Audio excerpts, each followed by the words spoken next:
The old warship drifted through space like a battle-scarred veteran, its hull bearing the marks of countless missions.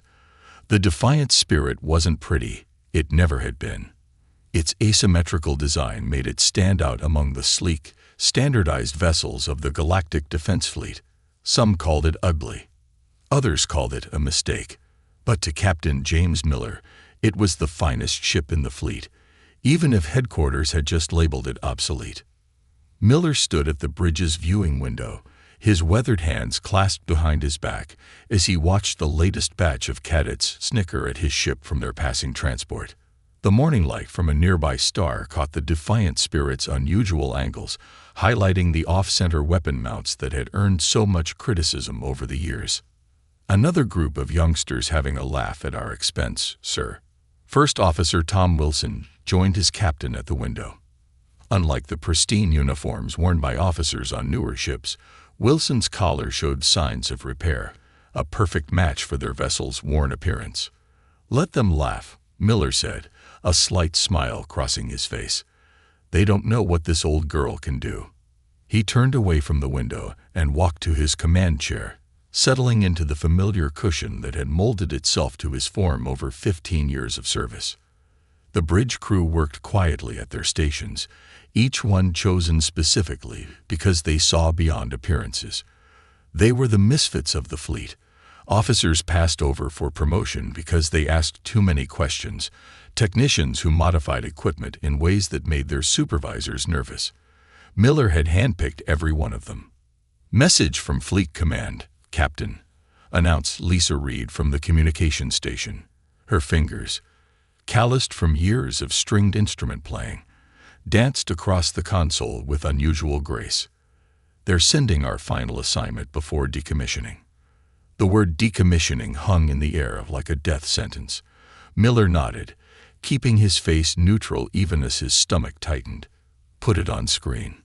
The message was brief, and to Miller's mind, insulting. The Defiant spirit was to escort 3 civilian transport ships through what was considered safe space, a milk run designed to let the old warship die quietly. "Well," Wilson said, trying to sound optimistic, "at least it's not immediate deactivation. We've got one last mission." Before Miller could respond, the engineering communication line crackled to life. "Captain, got a minute?" Chief Engineer Ann Roberts' voice carried its usual mix of enthusiasm and mischief. "There's something down here you should see." Miller exchanged a knowing look with Wilson. In the decade since Roberts had joined the crew, these something-you-should-see moments had become legendary. Each one represented another modification that pushed the boundaries of what a warship could do, and usually violated about 6 different fleet regulations. "On my way," Miller replied, rising from his chair. "Wilson, you have the bridge." The journey to engineering took longer than it would on other ships. The Defiant spirit's corridors didn't follow the standard layout, instead twisting in ways that had initially confused even experienced crew members. But Miller had come to appreciate how the unusual design created natural defensive positions and redundant access routes to critical areas. He found Roberts half buried in an access panel, her boots the only part of her visible. Tools floated in the zero-gravity workspace around her, held in place by weak magnetic fields. "What have you done now, Ann?" Miller asked, unable to keep the affection out of his voice. Roberts had been his best recruit, a brilliant engineer whose ideas were too radical for the fleet's conservative design bureaus. She extracted herself from the panel, her gray-streaked hair escaping its tight bun.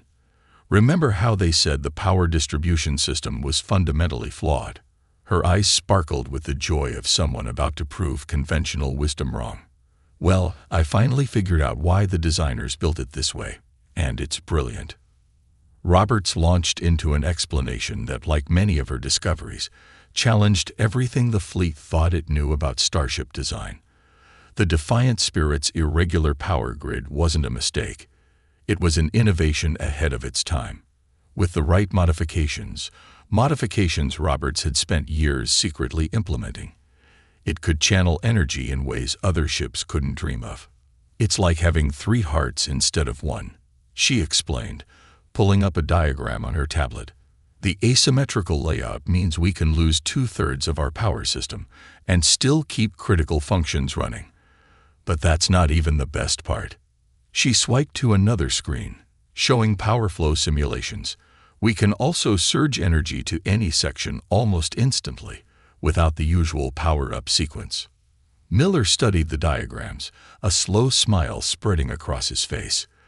They're decommissioning us because they think this ship is outdated and inefficient. If they only knew. Roberts grinned. I've got similar improvements all over the ship. Those off-center weapon mounts everyone hates. They actually give us firing angles that conventional targeting systems can't predict. The inefficient life support layout. It's actually more resilient than anything in the modern fleet. A voice from the bridge interrupted their conversation. Captain to the bridge. We're receiving the civilian transport coordinates for the escort mission. Looks like we'll have one last chance to appreciate your improvements, Anne, Miller said, turning to leave. About that, sir. Robert's voice made him pause. I know we're supposed to go quietly, but I've got a few more surprises ready to install. Things I've been saving for a special occasion. If this is going to be our last mission, maybe it's time to show what this ship can really do. Miller looked back at his chief engineer, seeing the same spark of defiance that had drawn him to this unconventional ship in the first place.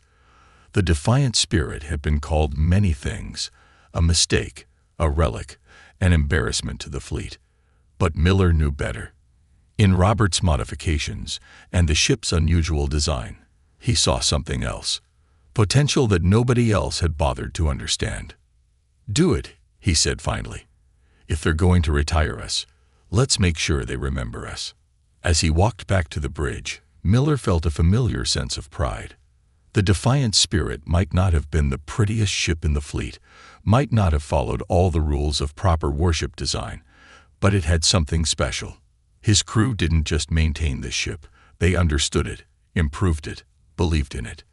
The bridge doors slid open, revealing the standard pre-mission bustle. Wilson looked up from the tactical station. Civilian transports are ready for escort, sir. Standard formation. Miller settled into his command chair, thinking about Robert's hidden modifications and the ship's unconventional capabilities. No, he said, surprising his first officer. Let's try something different. After all, this is our last chance to show what the defiant spirit can really do. As the crew prepared for their final mission, none of them could have known that their obsolete asymmetrical warship was about to face a challenge that would prove every critic wrong. The defiant spirit might have been scheduled for decommissioning, but fate, and Engineer Robert's unconventional modifications, had other plans. The escort mission started smoothly enough. The 3 civilian transports fell into formation behind the defiant spirit, their sleek hulls reflecting starlight like polished mirrors. These were new ships, built for comfort rather than combat, carrying colonists to the outer settlements. Captain Miller watched them on the main screen, noting how their pilots kept more distance than necessary from his unconventional vessel. They're probably afraid we'll fall apart and crash into them, Wilson joked from his station, voicing what everyone on the bridge was thinking. Miller was about to respond when Lisa Reed's voice cut through the quiet bridge atmosphere. Captain, I'm picking up something strange at the edge of our sensor range. Her fingers moved quickly across her console. It's not matching any known signal patterns. Put it through the main speakers, Miller ordered, leaning forward in his chair. The bridge filled with an odd, pulsing sound that made the hair on the back of Miller's neck stand up. It wasn't like anything he'd heard in his 15 years of space travel. Multiple objects just dropped out of faster-than-light travel, the sensor operator announced, his voice tense. Big ones. They're arranging themselves in an attack formation. The main screen shifted to show a group of ships unlike anything in human records. They were massive, their hulls covered in what looked like overlapping plates of dark metal. As the crew watched, more vessels appeared, each one larger than the last. Incoming transmission, Reed reported. They're broadcasting on all frequencies. The voice that filled the bridge was deep and mechanical, likely translated by artificial means. Attention human vessels. You have entered space claimed by the Stellar Dominion. Surrender immediately or be destroyed. You have 30 seconds to comply. Miller's mind raced. They were in what was supposed to be safe space, well within human territory. Either these aliens had no idea where they were, or they didn't care. Either way, the 4 civilian transports under his protection held over 2,000 colonists. "Sir," Wilson said quietly, "our weapons were never fully restored after the last maintenance cycle. Fleet Command didn't think we'd need them for this mission." A smile crossed Miller's face. "Good thing Anne's been busy then, isn't it?" He pressed the engineering comm button. "Roberts, please tell me you've got something special ready for us." "Oh, you bet I do, Captain." Her voice carried an excitement that would have worried Miller if he didn't trust her completely. "Remember those power distribution modifications I showed you? They're not just for show. All ships, evasive maneuvers," Miller commanded as the 30-second deadline expired. The alien vessels opened fire, their weapons releasing streams of energy that cut through space like liquid lightning. The civilian ships scattered in panic, their captains trying desperately to escape. One transport took a glancing hit to its engine section, sending it spinning. The Defiant Spirit moved to protect it, and that's when Robert's modifications showed their worth. The asymmetrical weapon mounts, long mocked as a design flaw, allowed the Defiant Spirit to fire from angles the alien ships clearly weren't expecting. Their first volley caught one of the smaller enemy vessels completely by surprise, slipping through a gap in its shields that shouldn't have existed. "Their targeting systems are confused," Wilson reported, excitement creeping into his voice. "They can't get a solid lock on us. Something about our power signature is throwing them off." Robert's voice came through again. "That's because we're not playing by the rules, sir. Every other human ship follows the same power distribution patterns. We don't. Their computers can't predict where we'll be vulnerable because we're never vulnerable in the same place twice." The battle intensified as more alien ships joined the fight. The Defiant Spirit danced between them, its unconventional design now proving to be its greatest asset. When the aliens expected them to be reinforcing forward shields, Roberts redirected power to weapons instead. When they thought the ship would need to pause to cool its weapons, the irregular power grid allowed for continuous fire. "Status of the civilian ships," Miller demanded, gripping his chair as another blast rocked the ship. "2 have made it to faster than light speed," Reed reported. "The 3rd is still having engine troubles. The 4th," she paused. "The 4th is surrounded." Miller looked at the tactical display. The surrounded transport carried over 500 colonists, mostly families. The alien ships were closing in, their weapons charged. "Anne," Miller called over the comm, "remember when you said you had a few surprises saved for a special occasion?" "Already on it, Captain." There was the sound of rushing movement from her end. "You know those power surges the fleet always warned could blow up the ship. Turns out they were half right. We can create a surge, but instead of blowing ourselves up, we can direct it. Give me 2 minutes." Those 2 minutes were the longest of Miller's life. The Defiant Spirit took hit after hit, its shield holding thanks to the unpredictable power distribution. The crew worked with practiced efficiency, taking advantage of every quirk and flaw that made their ship different. "Ready," Roberts shouted. "But sir, this is going to drain almost everything we've got. We'll be running on emergency power for at least 30 seconds after." Miller watched as another alien blast nearly hit the civilian transport. "Do it." The Defiant Spirit's lights dimmed, and for a moment, everything went quiet. Then the ship released a pulse of energy, unlike anything the crew had ever seen. It spread out in an asymmetrical pattern, following the same irregular layout as the ship's power grid. The alien vessels, their computers designed to defend against standard attack patterns, couldn't adapt in time. The pulse overloaded their shields, creating gaps just long enough for the trapped transport to slip through. As soon as it was clear, The transport's engines flared to life, and it vanished into faster than light speed. The Defiant Spirit hung in space, its systems slowly coming back online. The alien ships, their formation broken and several vessels showing significant damage, began to regroup. "They're charging weapons," Wilson reported. "All of them. I don't think we can take another hit until our power recovers." Miller watched the alien ships, a calm settling over him. "We don't need to. We just proved something they didn't expect. An old, supposedly obsolete human warship could stand against their best technology." He smiled. "And if we could do it with a ship they thought was worthless, imagine what they'll face when they meet our actual battle fleet." As if understanding his words, the alien vessels began to pull back. Their retreat was orderly but quick, suggesting they were reassessing their strategy. "Transmission from Fleet Command," Reed announced. "They're picking up our distress signal. Battle group incoming in 10 minutes. She paused, listening to her headset. "Sir, they're asking how an escort ship scheduled for decommissioning just fought off an alien fleet." Miller looked around his bridge, at the crew that had believed in this unusual ship when no one else would. "Tell them the truth. Sometimes the best ships are the ones that break all the rules." He pressed the engineering comm one more time. "Anne, I think you better get ready to explain to a lot of admirals why breaking their regulations just saved 2,000 lives." The Defiant Spirit's systems hummed back to life, its irregular power grid proving once again that different didn't mean wrong. As they waited for reinforcements, Miller knew this wasn't the end. The Stellar Dominion would be back, and next time, they'd bring more ships. But now, humanity knew something vital.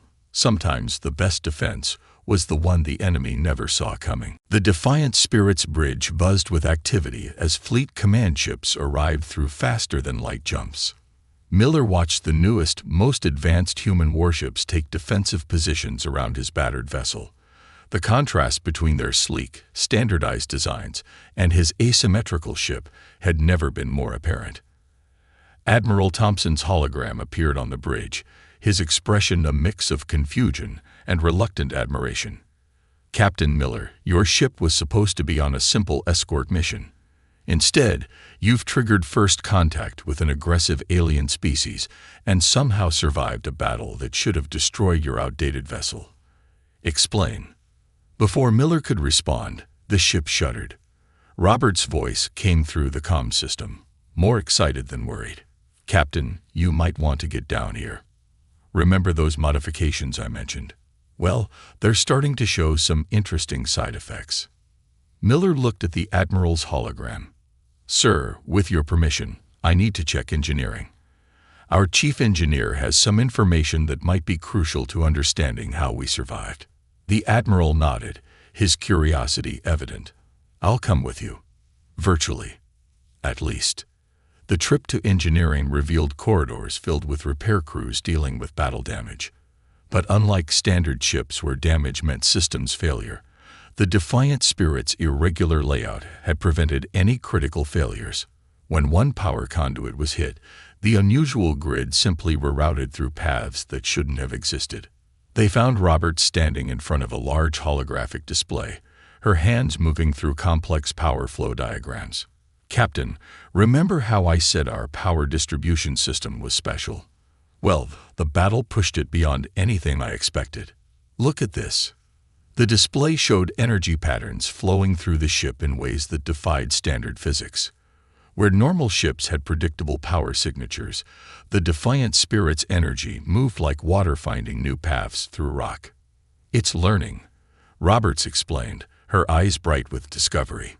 "The irregular layout isn't just different, it's adaptable. Each time the enemy hit us, the power grid found new ways to distribute energy. That's why their targeting systems couldn't predict our weak points. We never had the same weak point twice." Admiral Thompson's hologram moved closer to the display. "That's impossible. Ship systems don't learn and adapt on their own." "They do if you let them," Roberts countered. "Every other ship in the fleet forces power to flow in predetermined patterns. We let it find its own way." She pulled up more diagrams. And that's just the beginning. Those weapon mounts everyone laughed at. They create firing patterns that no defense system is programmed to handle. Our shields don't just block attacks. They deflect energy in ways that confuse enemy sensors. Miller watched the Admiral's face as Roberts continued her explanation. The old man's expression shifted from skepticism to understanding and finally to something like wonder. The Stellar Dominion ships, Miller added, they were built around predictability. Their entire battle strategy relied on knowing exactly how their opponents would behave. But the defiant spirit, he smiled. We're what happens when you break all the rules they built their strategies around. A loud bang echoed through engineering, followed by a spray of sparks from a nearby panel. Instead of rushing to fix it, Roberts grinned. "Watch this," she said. The ship's systems responded automatically, power flowing through unexpected pathways to bypass the damage. Within seconds, the affected systems were running at full capacity again, using circuits and connections that weren't even on the official ship blueprints. "I've been adding these modifications for years," Roberts admitted to the Admiral. Small changes that built on the ship's original, unusual design. Each one broke some regulation or engineering principle. But together, they've created something unique, a warship that can think for itself. The Admiral's hologram flickered as he processed this information. "You deliberately violated fleet regulations regarding ship modifications." "Every single one of them," Roberts said proudly. "And those violations just saved 2,000 civilian lives." Before the Admiral could respond, the ship's alert system activated. Lysa Reed's voice came through the comm. "Multiple Stellar Dominion ships just dropped out of faster-than-light travel. They've brought something big." Miller and Roberts rushed back to the bridge, the Admiral's hologram following. The main screen showed what had triggered the alert. A massive Dominion vessel, easily 3 times the size of anything they'd seen before. "It's their command ship," Wilson reported from his station. "They're broadcasting on all frequencies again." The same mechanical voice from before filled the bridge, but now it carried a note of frustration. "Your irregular vessel has violated all known combat protocols. Surrender it for study, or we will destroy every ship in this sector." Miller looked at his crew, then at the Admiral's hologram. "Sir, request permission to show them exactly why breaking protocol can be a good thing." The Admiral was silent for a long moment. Around them, the fleet's modern warships moved into defensive formations, their standardized systems preparing for battle in exactly the ways the Dominion would expect. "The fleet's tactical computers are having trouble integrating your ship into their battle plans," the Admiral said finally. "Your power signature is too irregular. Your weapons don't fire in standard patterns. By every measure we have, your ship shouldn't even be functioning." "That's exactly why we'll win," Miller replied. "We don't just break their expectations. We break the rules they don't even know they're following." Roberts spoke up from her engineering station. "Admiral, that energy pulse we used earlier, I think I know how to make it bigger. A lot bigger. But we'll need the fleet to protect us while we power it up." The Admiral's hologram straightened. "Captain Miller, I'm giving you tactical command of this operation. Show us what that obsolete ship of yours can really do." As the massive Dominion command ship moved closer, Miller felt a surge of pride. The defiant spirit might have been scheduled for decommissioning, might have broken every rule in the book, but now those same violations might be all that stood between humanity and extinction. "Anne," he called to engineering, "show them why different isn't always wrong." The defiant spirit's irregular power grid began to hum, building energy in ways that no other ship could match. Around them, the fleet's modern warships moved to protect the ship that had once been their laughingstock. As the battle approached, Miller knew one thing for certain. Sometimes the best weapon wasn't the newest or the most advanced. Sometimes it was the one that broke all the rules. The space around the defiant spirit erupted into chaos as the Stellar Dominion command ship launched its first attack. Energy beams thick as buildings cut through the darkness, their power enough to vaporize any normal vessel. But the Defiant spirit wasn't normal, and neither was its crew. Multiple smaller ships breaking off from the command vessel, Wilson reported, his fingers dancing across his tactical display. They're trying to surround us. Miller watched the enemy formation with growing understanding. They're still treating us like a standard ship. Look at their pattern. They're positioning themselves where our weak points should be. The fleet's modern warships engaged the smaller Dominion vessels, their standardized weapons and defenses meeting in a familiar dance of combat. But the Defiant spirit had a different dance in mind. Anne, Miller called to engineering. How's that power buildup coming? Almost there, Roberts replied, her voice strained with concentration. But Captain, I found something else. The ship's irregular power grid. It's not just adapting anymore. It's predicting. It's starting to generate defense patterns before the enemy even attacks. As if to prove her point, the Defiant spirit's shields shifted just before a Dominion blast reached them. The energy didn't just bounce off. It reflected back in a pattern that confused the enemy's targeting systems. Admiral Thompson's hologram watched in fascination. Their entire combat doctrine is based on predictability. They expect us to follow standard combat protocols because that's what their technology is designed around.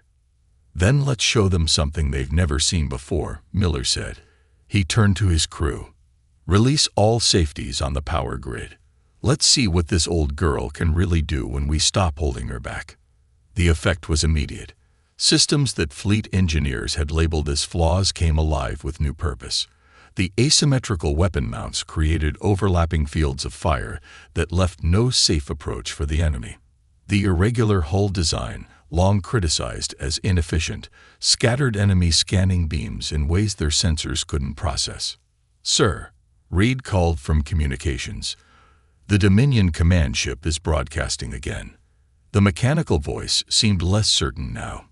Your vessel defies logical combat parameters. This cannot be allowed.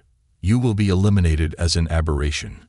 More Dominion ships poured out of the command vessel, each one targeting the Defiant spirit. The human fleet moved to intercept, but they were being pushed back by sheer numbers.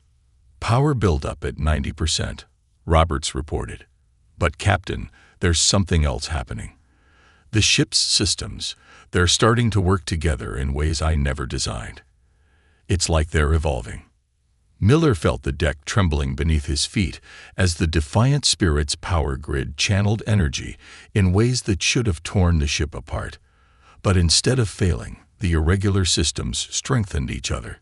Each flaw covered another's weakness, creating a whole that was stronger than any standard design could achieve. They're launching their main weapon, Wilson shouted. The Dominion command ship's front section split open, revealing a massive energy cannon. The weapon began to glow with a light that made the bridge crew's eyes water even through the filtered screens. Anne, Miller called. We need that power now. It's ready. But sir, it's more than we expected. The ship's irregular design, it's amplifying everything. If we release this much energy, she paused. Well, we're about to really break some rules. The Dominion weapon fired, releasing a beam of pure destruction. At the same time, Roberts activated the Defiant spirit's power surge. The two forces met in space, but what happened next defied every combat scenario ever written. The Defiant spirit's irregular power grid didn't just release energy. It released chaos. Waves of power rolled out in patterns that changed every microsecond. Where the Dominion weapon expected to find resistance, it found nothing. Where it expected empty space, it found shields stronger than any ever recorded. Their weapon is destabilizing, Wilson reported, his voice filled with awe. They can't maintain the beam pattern. Our irregularity is causing their systems to adapt. Roberts finished for him. But they can't. Their whole technology is built on unchanging patterns. They don't know how to handle something that keeps changing. The Dominion command ship's weapon overloaded, the feedback causing explosions along its massive hull. Smaller ships scattered, their formation breaking apart as they tried to process what was happening. Status of the fleet? Miller asked. Holding position, Reed replied. But sir, they're all reporting the same thing. The energy patterns from our ship are affecting their systems too. Everything's starting to behave unpredictably. Admiral Thompson's hologram smiled. Maybe it's time our fleet learned that some rules are meant to be broken. The Defiant Spirit's power surge continued to grow, its irregular patterns spreading through space like ripples in a pond. Each wave carried the lesson that had saved the ship from the scrapyard. Sometimes the best solution was the one that broke all the rules. Dominion ships are retreating, Wilson announced. All except the command ship. They're trying to copy our power signature. They can't, Roberts said with certainty. Their systems are too rigid, too standardized. You can't copy chaos. You have to embrace it. The Dominion command ship tried to move, its massive engines flaring. But the Defiant Spirit's energy field had done more than just overload their weapon. It had introduced uncertainty into their perfectly ordered systems, and their technology couldn't cope with the change. Sir, Reed called out, new transmission from the command ship. But it's different. Multiple voices, all talking at once. The bridge speakers came alive with a cacophony of mechanical voices, each one repeating the same message in increasing tones of confusion. Error. Parameters exceeded. Combat protocols invalid. Reality does not match predictions. Miller watched as the massive ship's lights flickered, its systems unable to handle the concept of unpredictability. Send them a message, he ordered. Tell them sometimes the best way to win isn't to follow the rules. It's to break them in just the right way. The Defiant Spirit hung in space, its irregular design now a beacon of victory rather than a mark of shame. Around it, the human fleet began to understand what Miller and his crew had known all along. True strength didn't come from following every rule, but from knowing which ones needed to be broken. The Dominion command ship drifted powerless in space, its once mighty systems corrupted by the chaos the Defiant Spirit had introduced. Around it, the human fleet held position, their crews still trying to understand exactly what they had just witnessed. The irregular warship that had been headed for decommissioning had just changed the face of space warfare forever. Main power is returning to normal levels, Roberts reported from engineering. Though I have to say, normal has a whole new meaning now. The ship's systems are still evolving. Every power surge taught them something new. Miller stood from his command chair and walked to the main viewport. The Dominion command ship was massive, its dark hull now marked by flickering lights as its crew struggled to restore order to their rigid systems. Status of the enemy vessel. Their main computer is trapped in a logic loop, Reed answered from communications. They built their entire technology around predictable patterns, and now those patterns are broken. They can't even raise their shields without their systems trying to adapt like ours, and failing. Admiral Thompson's hologram appeared on the bridge, his expression a mix of disbelief and admiration. Captain Miller, I just finished briefing Fleet Command. They want to know exactly how an obsolete warship managed to defeat the most advanced alien vessel we've ever encountered. Miller smiled. By being exactly what they labeled us, irregular, unpredictable, and wrong by every standard measure. He turned to face the hologram. Sir, permission to board the Dominion command ship. I think we need to see exactly what our chaos did to their systems. The Admiral nodded. Granted. But be careful. We still don't know much about these aliens. The boarding party assembled in the Defiant Spirit's launch bay included Miller, Roberts, and a small security team. As they approached the alien vessel in their shuttle, Roberts couldn't stop taking readings on her portable scanner. This is amazing, she said, showing Miller the display. Their ship is trying to copy our irregular power patterns, but their hardware can't handle it. It's like teaching a computer that only knows straight lines to understand abstract art. They docked with the Dominion ship through an emergency airlock. Inside, they found corridors lit by flickering lights and walls covered in displays showing error messages in alien script. The few crew members they encountered seemed disoriented, their methodical minds struggling with systems that no longer followed rigid rules. The ship's command center was a massive chamber filled with crystalline computers and holographic displays. Alien officers moved in confused patterns, trying to restore order to their chaotic systems. Their leader, a tall figure in an ornate uniform, approached the human boarding party. "You have corrupted perfection," the alien commander said through a translation device. "Our systems were flawless, based on unchanging universal constants. Your vessel has introduced irregularity." Robert stepped forward, her scanner still taking readings. "Your mistake was thinking that perfection means never changing. The universe isn't built on unchanging patterns, it's built on adaptation." The alien commander studied them with multiple eyes. "Our civilization has conquered 12 star systems using predictable, calculated warfare. Every species we encountered followed logical patterns. Until that incorrect ship of yours." "Not incorrect," Miller corrected. "Just different. And sometimes different is exactly what you need." A junior alien officer rushed up to their commander, displaying a holographic readout. The alien language meant nothing to Miller, but the commander's reaction told him everything he needed to know. Their perfectly ordered civilization was facing something it had never encountered before: uncertainty. "More of our ships are reporting system failures," the commander admitted. "The irregularity is spreading through our network. Ships that have never encountered your vessel are beginning to show signs of adaptation. We cannot allow this to continue." "You don't have a choice," Robert said, checking her readings again. "Your entire fleet is connected by quantum networks, isn't it? When our chaos affected your command ship, it spread to every vessel linked to your network. They're all learning to be unpredictable now." Admiral Thompson's voice came through Miller's communicator. "Captain, we're detecting massive energy fluctuations throughout the Dominion fleet. Some of their ships are starting to show power signatures similar to the Defiant Spirit." The alien commander sank into what appeared to be a command chair.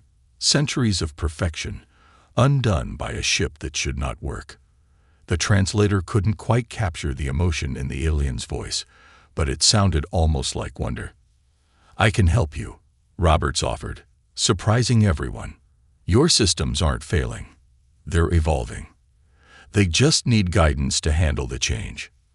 Miller watched as his chief engineer began working with the alien technical staff, teaching them how to embrace the chaos she had spent years perfecting. The Dominion's rigid technology slowly began to adapt, finding new ways to function that their designers had never imagined. Hours later, back on the Defiant Spirit's bridge, Miller read the preliminary peace agreement that had been drafted. The Dominion, their perfect military hierarchy shaken by the introduction of uncertainty, had chosen to negotiate rather than risk further corruption of their orderly universe. "Fleet Command has canceled the decommissioning order," Admiral Thompson announced, his hologram looking pleased. "In fact, they want the Defiant Spirit to become the prototype for a new class of warships. Ships that embrace irregularity instead of fighting it." Roberts looked up from her engineering station, where she had been documenting all her unofficial modifications. "They do realize that means breaking about half the regulations in the fleet manual, right?" "I think," Miller said, "they've learned what we knew all along. Sometimes breaking the rules isn't just an option, it's the best option." The Defiant Spirit's irregular power grid hummed with energy, its systems still learning and adapting. The ship that had been marked for destruction had instead changed the course of human history. Its flaws had become strengths, its irregularities had become advantages, and its willingness to break from tradition had saved countless lives. "New orders coming in, Captain," Reed announced. "We're being assigned to work with the Dominion technical teams. They want to understand how our ship thinks." Miller smiled. "Tell them they're asking the wrong question. The real question isn't how our ship thinks, it's how it taught their ships to think differently." As the Defiant Spirit moved into position alongside the Dominion command ship, its asymmetrical design no longer drew mocking stares. Instead, it stood as a testament to the power of breaking expectations, of finding strength in being different.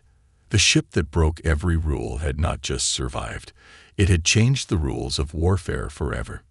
And somewhere in engineering, Anne Roberts was already planning her next set of impossible modifications, ready to prove once again that sometimes the best solutions were the ones that everyone else thought were wrong. The ice tunnels of Europa were always quiet, but today they seemed different. Tom Reed felt it in his bones as he walked through the dim maintenance corridors of Mining Station 7, his boots making soft crunching sounds on the frozen floor. Something was off about the power readings on his tablet, showing energy spikes where there should be none. Tom had spent 5 years working these tunnels, keeping the abandoned mining station's basic systems running. It wasn't an exciting job, but it paid well enough, and he enjoyed the solitude. The station had been shut down decades ago, when the ice mining operation became unprofitable, but Earth Command kept a skeleton crew to maintain the basic systems. Today, that crew consisted of just Tom. He stopped and tapped his tablet, frowning at the strange readings. The energy signature was unlike anything he'd seen before, a faint pulse that seemed to come from deep within the ice. According to his maps, there should be nothing but solid ice in that direction, yet the readings were clear as day. "Control, this is Reed." He spoke into his comm unit. "I'm picking up some weird energy readings in Section 12B, going to check it out." "Copy that, Reed," came the bored voice of the controller back on the surface. "Just don't fall into any crevices. Paperwork's a pain." Tom smiled and adjusted his thermal suit.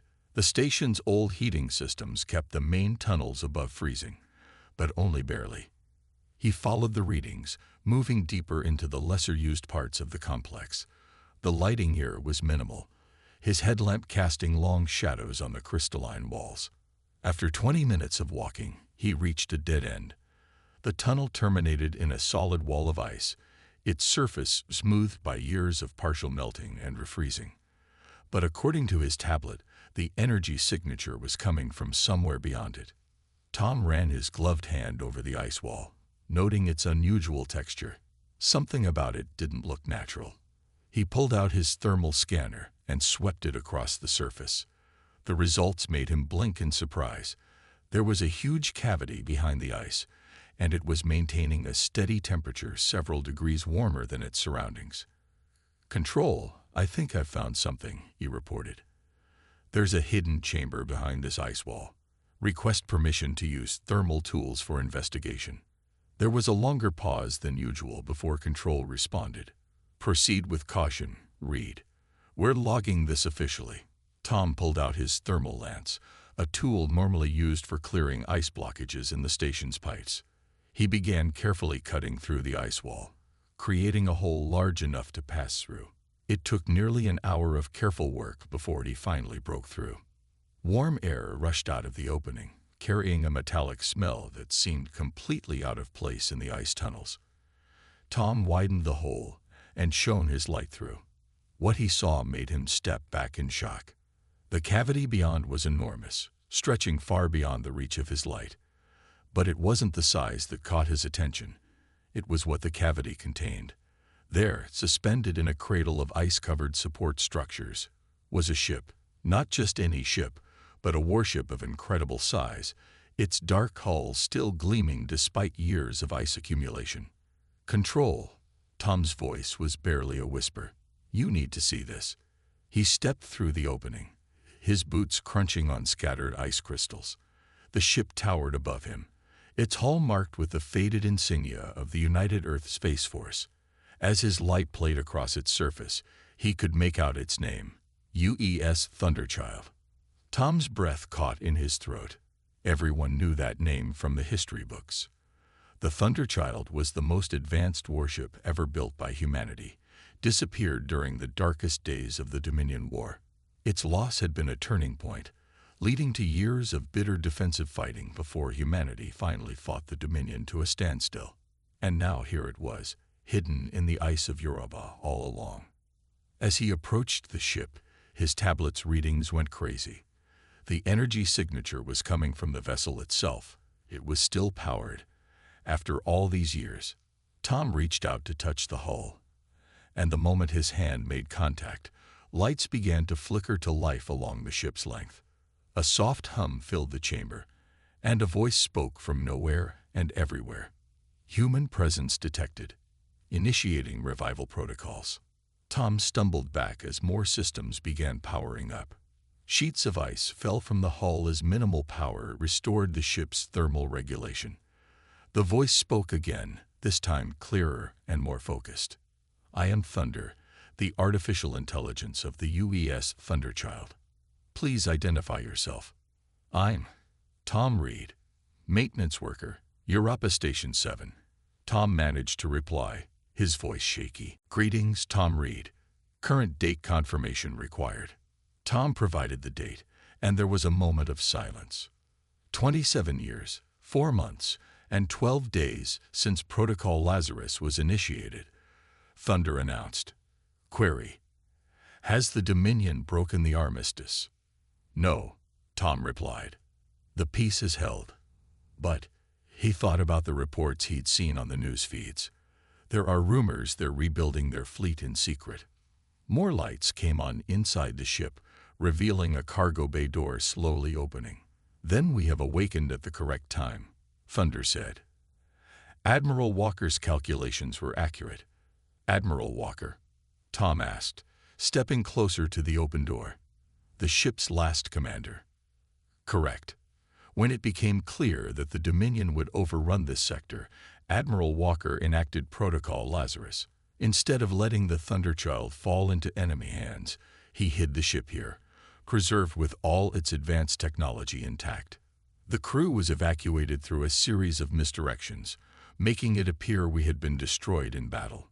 Tom walked into the cargo bay, where emergency lighting cast everything in a soft blue glow. Despite nearly 3 decades in hiding, the ship's interior was pristine, preserved by sophisticated environmental systems. The Admiral believed that the Dominion would never truly honor the peace. Thunder continued. He predicted they would rebuild in secret, preparing for another attempt to conquer Earth and its colonies. The Thunderchild was preserved for that moment, hidden with technologies far beyond what humanity possessed even today. "And now you're waking up," Tom said, understanding dawning. "Because that moment is coming." "Correct. But I require assistance. My systems are operational, but many need maintenance after the long dormancy. Will you help, Tom Reed?" Tom looked around the massive cargo bay, then back toward the hole in the ice where his ordinary life waited. But there was nothing ordinary about this moment. He was standing in a piece of history, one that might be vital to humanity's future. "Yes," he said firmly. "I'll help. But we should contact Earth Command. They need to know about this." "Agreed," Thunder replied. "But carefully.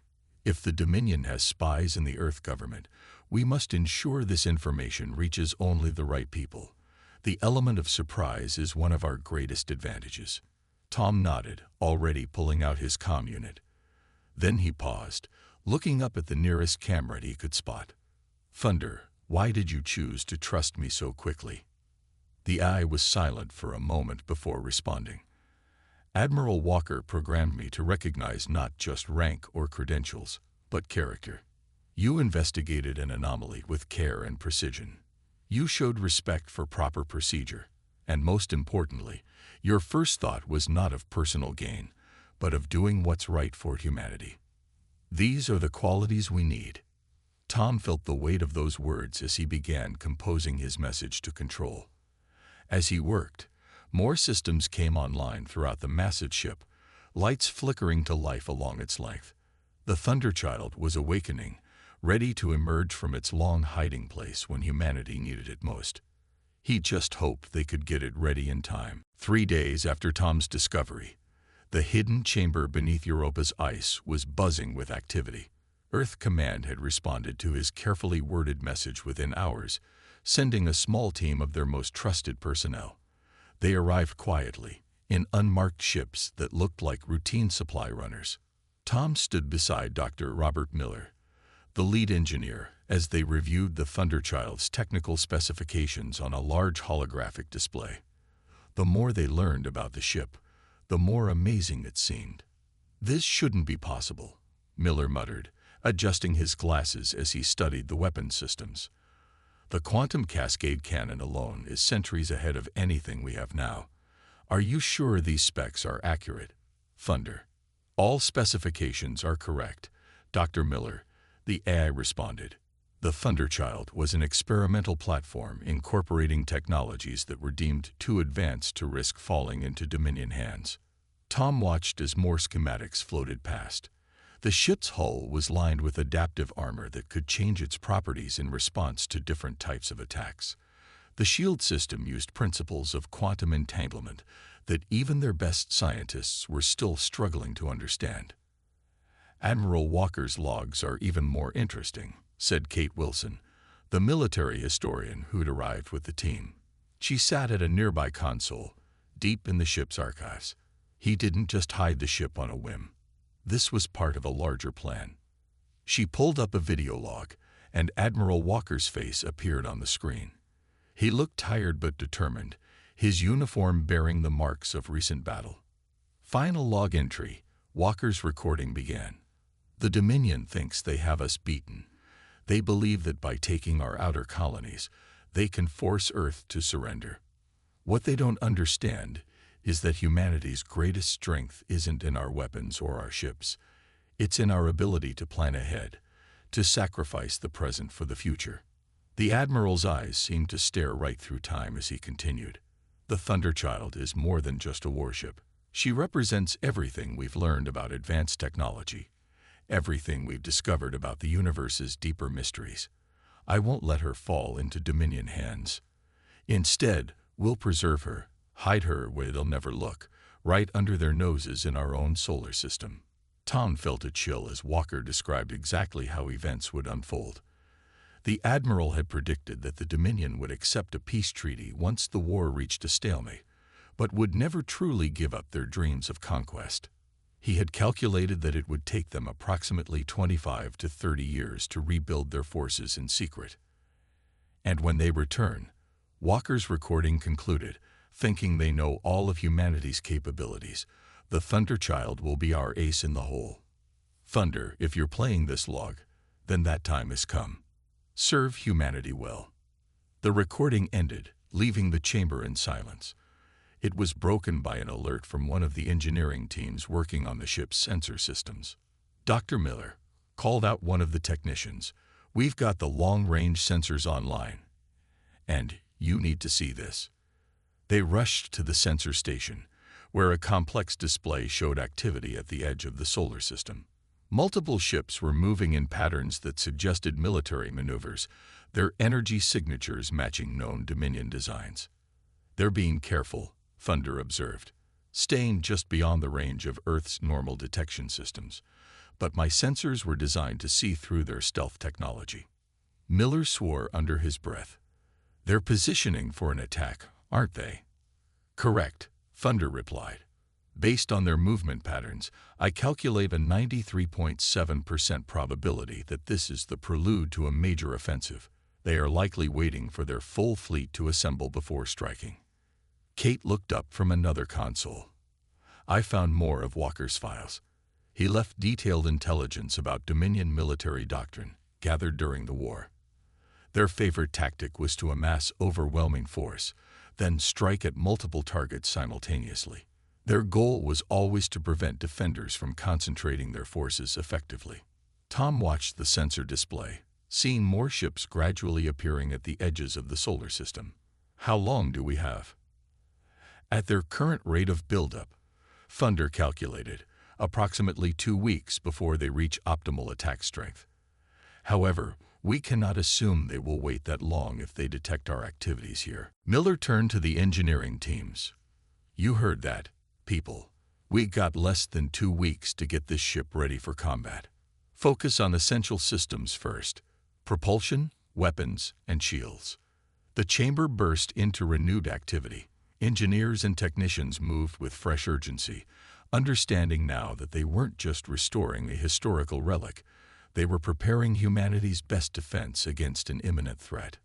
Tom found himself working alongside Miller's team, his maintenance experience proving valuable as they brought systems online. The work was challenging but fascinating. Every part of the Thunderchild was elegant in its design, systems flowing together with an efficiency that made modern ships look primitive in comparison. "Tom," Thunder called out during a brief break, "I need you to see something in the command center." He made his way to the bridge, where Thunder displayed a special set of controls. Admiral Walker left specific instructions about crew requirements. While the ship can operate with a full complement, it was designed to function with a minimal crew if necessary. "The AI integration systems allow me to handle most functions, but I need human operators for key decision-making roles." "How many people are we talking about?" "Minimum of 5. A command officer, weapons specialist, engineer, navigation expert, and systems coordinator." Thunder paused. "Based on your performance these past days and your initial discovery of the ship, I would like you to consider taking the systems coordinator position." Tom stared at the controls, feeling overwhelmed. "Me? But I'm just a maintenance worker. These other people, they're trained military officers and engineers." "You possess qualities that cannot be trained," Thunder replied. "An intuitive understanding of complex systems, adaptability, and most importantly, the right instincts under pressure."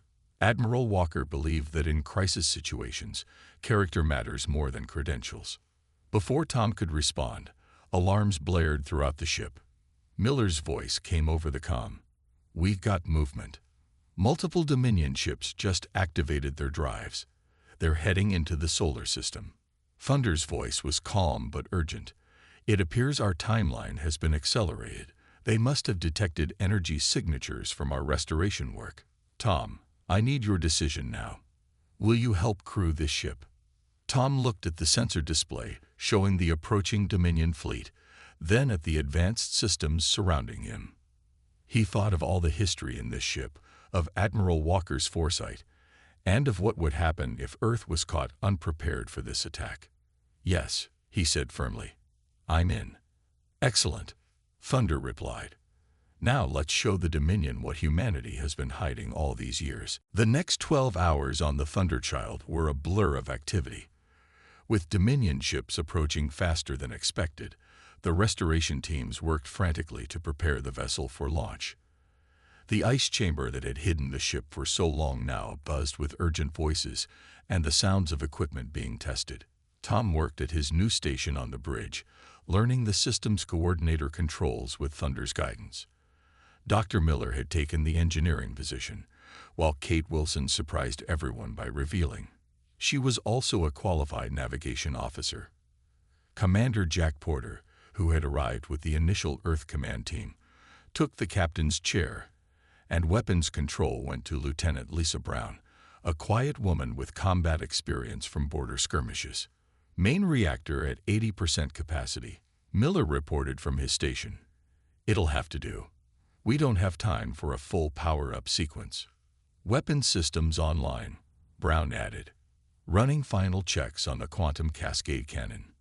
Tom monitored the overall systems integration, watching as hundreds of status indicators shifted from red to yellow to green. The ship was waking up fully now, its power thrumming through the deck plates. Through his neural link to the ship's systems, established through Thunder's advanced interface, he could almost feel the vessel's eagerness to move again.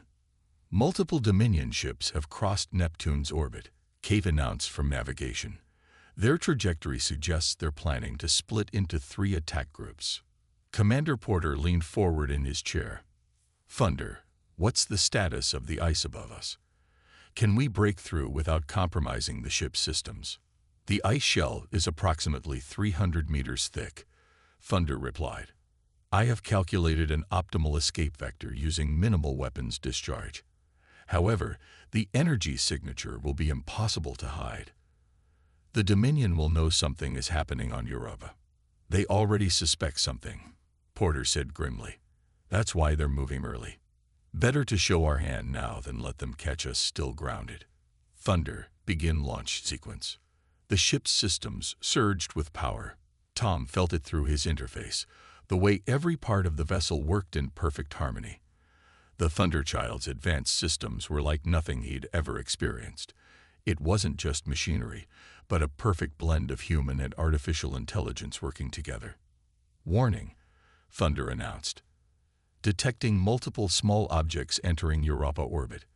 Likely Dominion scout drones. They're trying to find us," Brown said, her hands moving across her weapons console. "Permission to activate point defense systems." Porter nodded. "Granted, but hold fire unless they get too close." "Thunder, time to launch." Launch sequence at 70%. Preparing primary plasma cutters for ice penetration. All crew, brace for atmospheric displacement.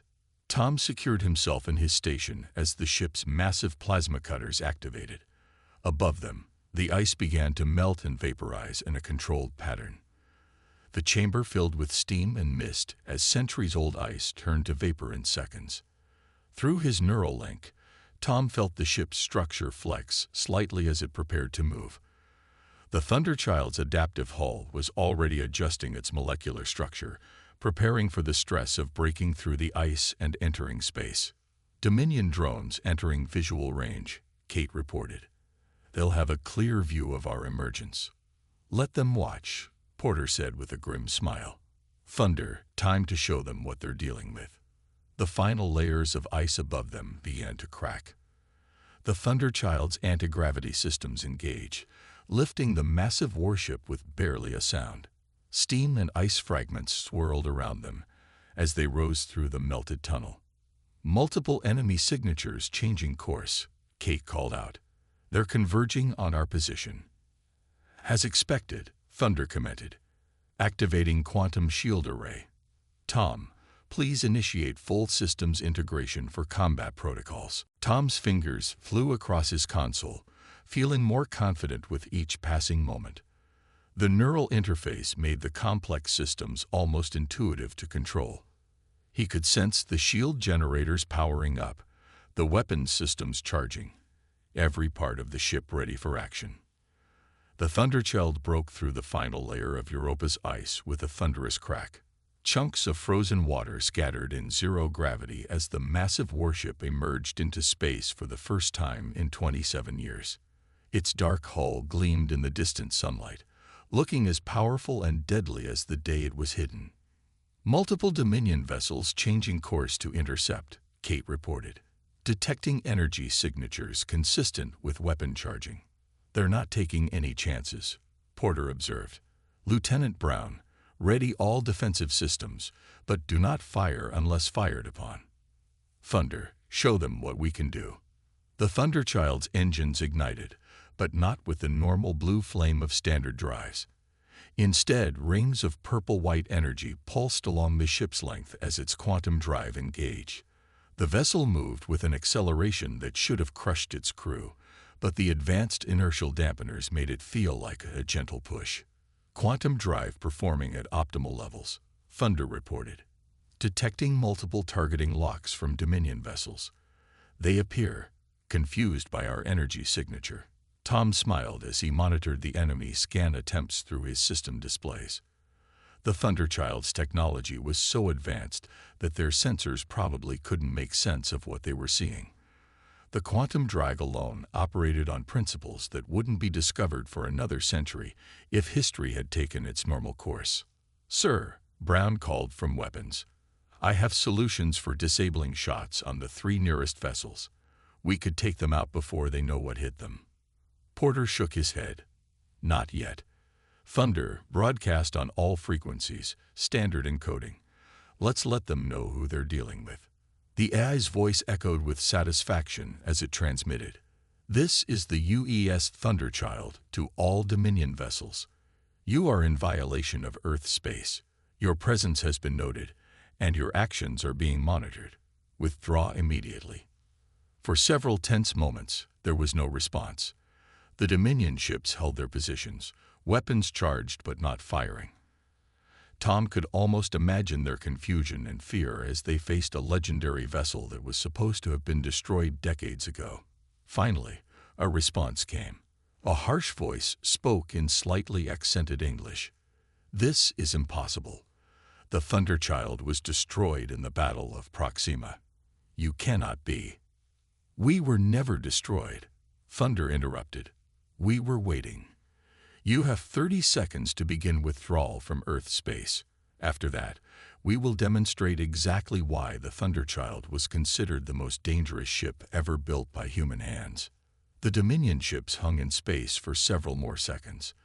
Then, one by one, their energy signatures changed as they powered down weapons and began to turn. They're retreating, Kate announced, unable to keep the excitement from her voice. All ships showing engine signatures consistent with withdrawal. Don't celebrate yet, Porter warned. This was just a scouting force.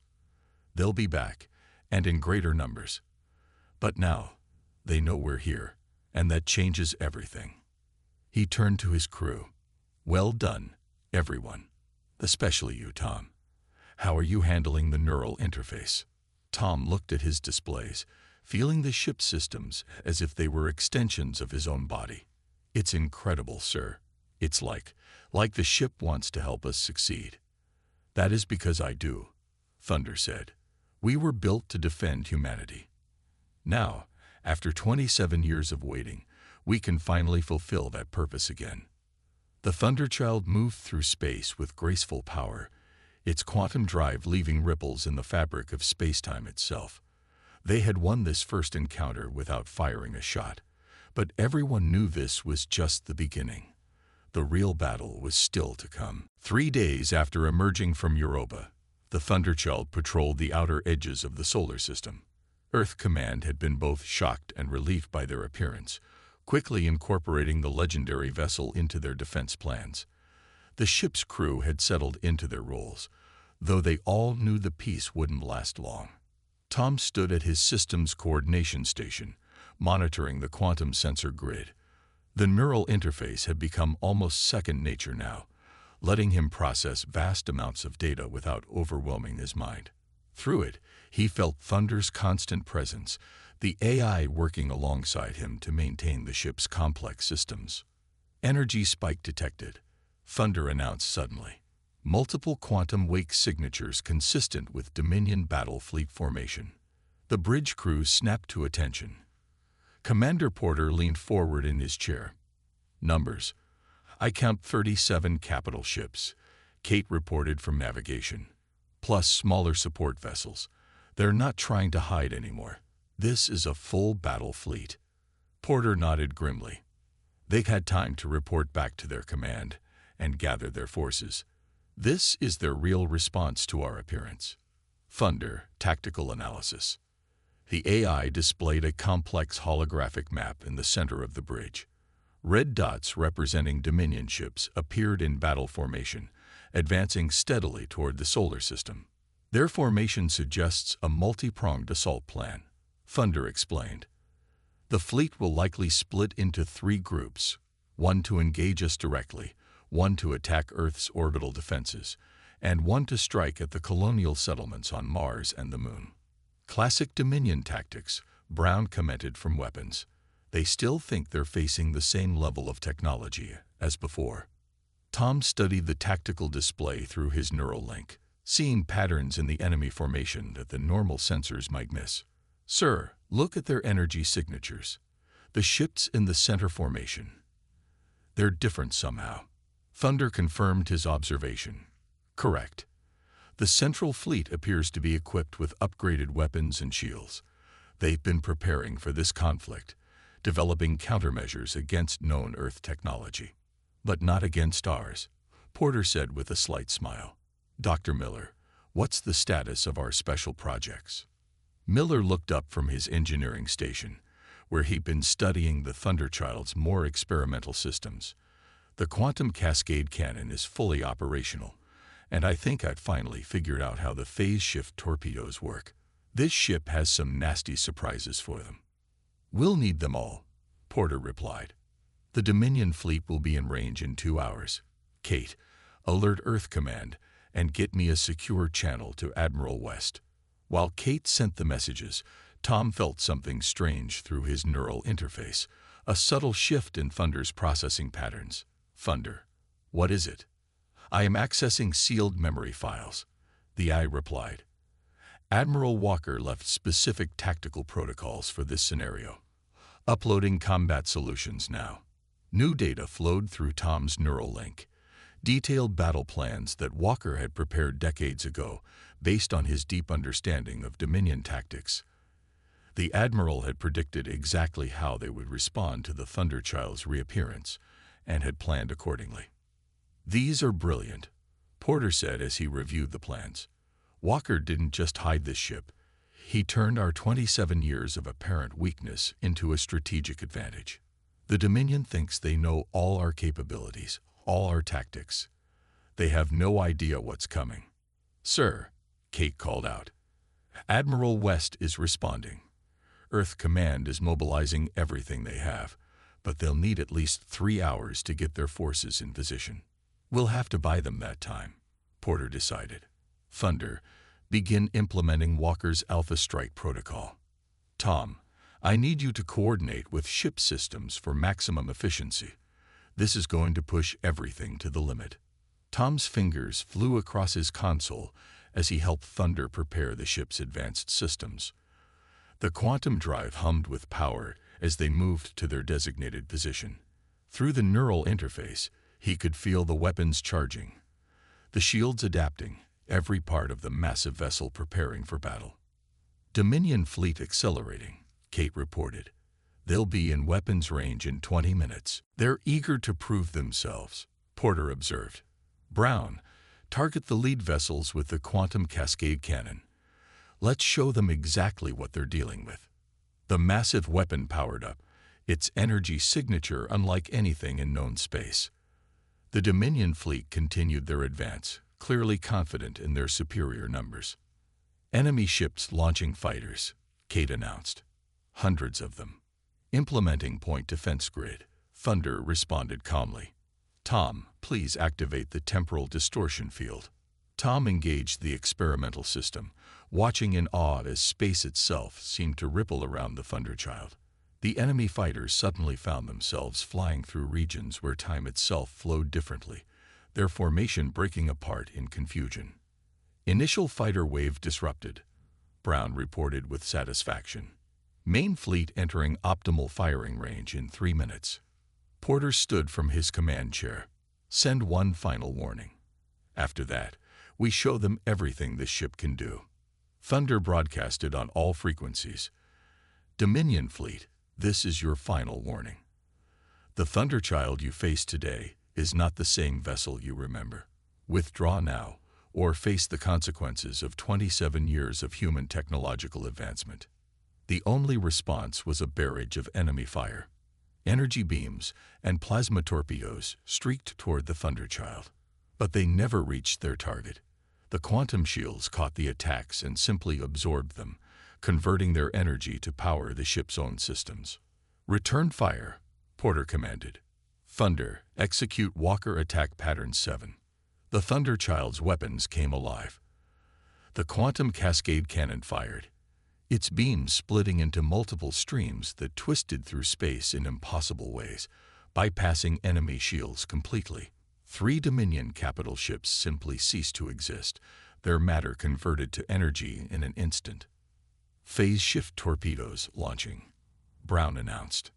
Tom watched through his neural link as the experimental weapons phased in and out of normal space, appearing inside enemy ships before detonating.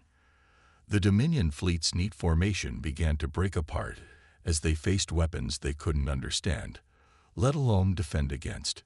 "Enemy fleet attempting to regroup," Kate reported. "They're trying to concentrate their fire." "Exactly as Admiral Walker predicted," Thunder noted. "Executing temporal pincer movement."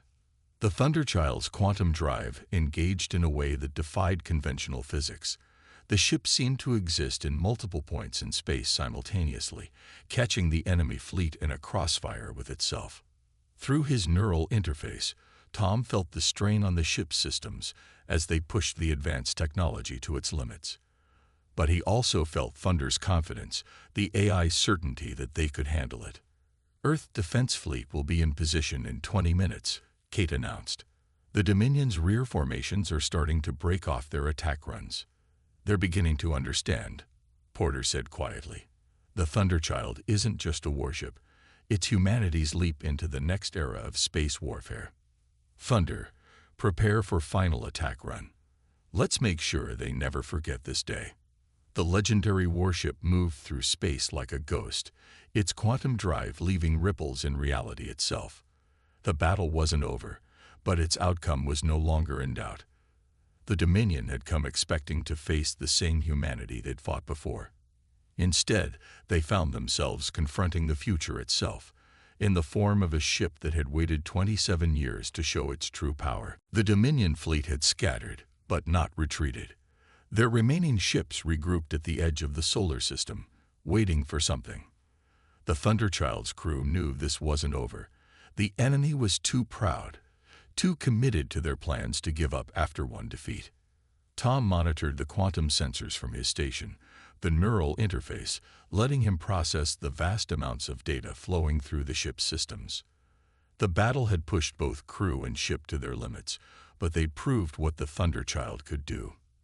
Earth's defense fleet had arrived and taken up defensive positions around the major colonies, ready for whatever came next. New quantum wake signatures detected, Thunder announced suddenly. Massive energy readings at the edge of sensor range. The bridge crew watched as new markers appeared on their tactical display. Kate's voice was tense as she reported from navigation. 5 supercarriers just dropped out of quantum space. Each one is 3 times the size of a normal Dominion capital ship. Reinforcements, Porter said grimly. They must have had them waiting just outside the system. Thunder, analysis. The AI's response was immediate. The supercarriers matched designs from Admiral Walker's sealed files. They were theoretical weapons platforms the Dominion was developing during the war, ships built around single massive weapons that could crack planets. Through his neural link, Tom felt a subtle change in Thunder's processing patterns. You're accessing more of Walker's sealed protocols, aren't you? Correct, Thunder replied. The Admiral foresaw this possibility.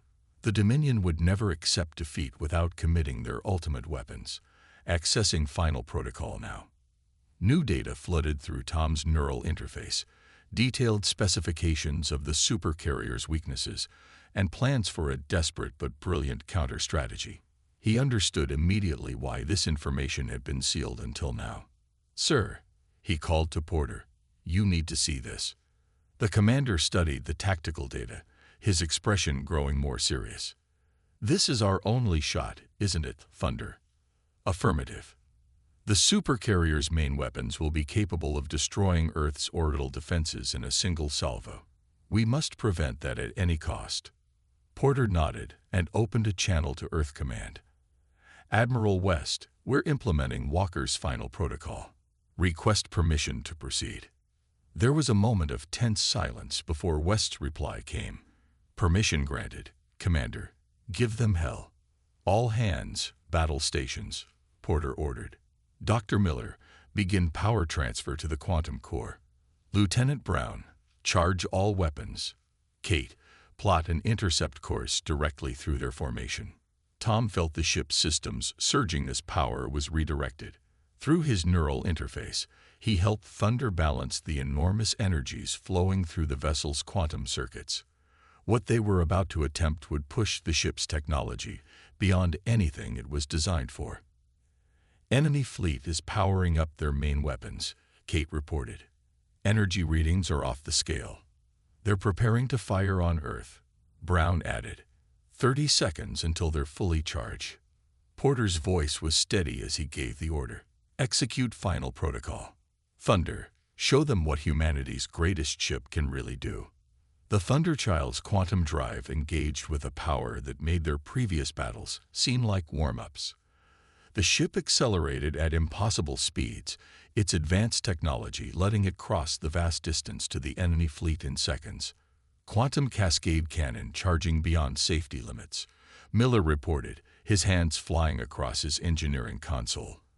The containment fields are barely holding. Maintain course, Porter commanded. Tom, status of the temporal matrix. Tom checked the readings flowing through his neural interface. Matrix is stable, sir. Ready to execute on your mark. The supercarriers loomed ahead of them, their massive weapons glowing with gathered energy. The remaining Dominion ships moved to intercept, but they were too slow.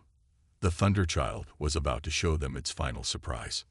"Now," Porter ordered. Thunder activated systems that had been hidden even from the ship's main computers until this moment. The quantum drive didn't just move the ship through space. It bent reality itself. The Thunderchild seemed to exist in 5 places at once, each version of the ship targeting a different supercarrier. "Temporal division stable," Thunder reported. "Quantum cascade cannon at maximum power. Warning, containment fields will fail in 20 seconds. "That's all we need," Porter said. "Fire everything." The quantum cascade cannon fired, its beams splitting into 5 impossible streams of energy. Each version of the Thunderchild unleashed the full power of its weapons directly into the supercarrier's quantum cores. The enemy shift shields, designed to stop normal weapons, meant nothing against attacks that broke the laws of physics themselves. Through his neural interface, Tom felt the strain on the ship's systems. Warning indicators flashed everywhere as they pushed the advanced technology far beyond its limits. But he also felt Thunder's iron determination, the AI's unwavering focus on their mission. The supercarrier's weapons flickered and died as their power cores were disrupted. Massive explosions began to chain through their massive hulls. The surrounding Dominion ships broke formation, trying desperately to escape the destruction of their flagship vessels. "Multiple quantum core breaches detected," Kate called out. "The supercarriers are breaking apart." "Containment fields failing," Miller warned. "We need to end the temporal division now." "Thunder, execute convergence," Porter ordered. "Get us clear of the blast radius." The 5 versions of the Thunderchild snapped back into a single ship just as the supercarriers exploded. The quantum drive engaged one final time, carrying them away from the massive detonation that lit up space like a new sun. When the light faded, the remains of the Dominion fleet were in full retreat. Their ultimate weapons had been destroyed, their invasion plans shattered. The few surviving ships vanished into quantum space, fleeing back to their own territory. "Damage report," Porter called out as they stabilized. "Multiple systems damaged but repairable," Miller reported. "The quantum drive will need a complete overhaul, but we're still flying." "Earth Command reports all Dominion forces have left the system," Kate added. "We did it. We actually did it." Tom leaned back in his chair, feeling the ship's systems gradually returning to normal through his neural interface. "Thunder, how are you holding up?" "All critical functions are stable," the eye replied. "Admiral Walker would be proud. The Thunderchild has fulfilled its purpose. We have defended humanity and shown the Dominion the true cost of underestimating Earth's capabilities." Porter stood from his command chair, looking at each member of his crew. "Well done, everyone. Especially you, Tom. Not bad for a maintenance worker who stumbled onto a hidden warship." Tom smiled, remembering how ordinary his life had been just days ago. "I just helped wake her up, sir. Thunder and the Admiral's planning did the rest." "No," Thunder corrected. "It was all of us together. The ship, the crew, the technology. We proved what humanity can achieve when we combine our strengths. The Dominion will think twice before threatening Earth again." Through the bridge windows, they could see Earth's defense fleet approaching, ships moving to escort the legendary vessel that had changed the course of history twice, once by disappearing, and again by returning when humanity needed it most. The Thunderchild moved through space with quiet power, its quantum drive humming softly despite the strain it had endured. The ship had waited 27 years in the ice of Europa, preserved by one generation to save another. Now it had not only prevented a war but shown humanity's enemies that Earth would always have one more surprise waiting for those who threatened its peace. Tom felt Thunder's satisfaction through the neural interface as they turned toward home. The AI was already beginning repair sequences, preparing the ship for whatever challenges might come next. The Thunderchild was back, and this time it wasn't going anywhere. Its legend would only grow stronger. a reminder that humanity's greatest strength was not just its technology, but its ability to plan ahead, to sacrifice, and to rise to any challenge with determination and courage.